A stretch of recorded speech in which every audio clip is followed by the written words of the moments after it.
Today, scientists conclude that the demand humans are putting on land to produce our food is more than the planet can sustain. Global warming already means some parts of the world will no longer feed us. It's time to rethink how we farm in future. We are reaching a point where it is just impossible to ignore.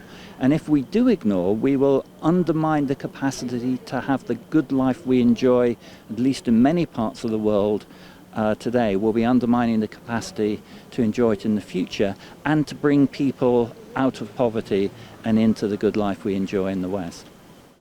Today's report concludes food production makes up around a third of global greenhouse emissions. All farming uses 70% of the world's fresh water, and extra emissions are created by the 25 to 30% of the food that is lost or wasted. And of all types of farming, it's rearing animals that has the greatest impact. So here's the beef. Grazing animals like cattle need quite a lot of land.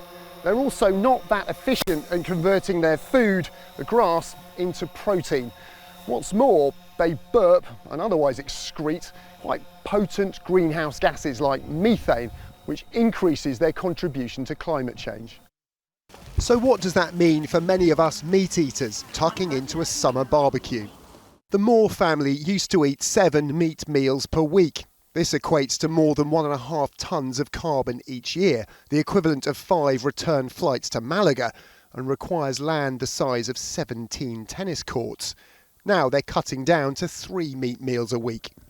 I'm liking it. It's good. It's a nice variety of food. You get stuck in the humdrum of the normal meals that you'd cook during the week, so it's nice to try something new. I'd rather go to Malaga than for the sake of spaghetti bolognese, but yeah, that's quite a worry. I wouldn't have thought it was that bad. I don't keep on having to do something to the environment where it keeps on killing and the environment keeps on, well, breaking.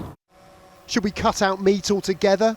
By one analysis, a 30% reduction in meat could help UK farming get its emissions to zero. What we need to ensure is that we an ethically produced and responsibly produced balanced diet, and meat is part of that balanced diet. Vegetables are part of that balanced diet. We need to be so careful we don't throw the baby out with the bathwater, and then in 10 or 20 years' time we've got a malnourished nation, and we've actually achieved nothing. So it is about balance. And growing plants still has a major environmental impact. Fertilisers, pesticides and soil erosion are driving up carbon emissions globally. But this farm in Cambridgeshire is proving working the land less could be good for the environment and yields. I'm buying fewer chemical inputs, fewer fungicides, for instance. We're not using insecticide anymore, farming in this style.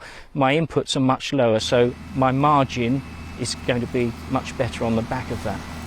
Getting more farmers to look after the planet will take global leadership. But what people choose to eat will always be a personal decision. In poorer countries, tastes are changing fast. Can they grow without repeating the unhealthy fast food failures of rich ones?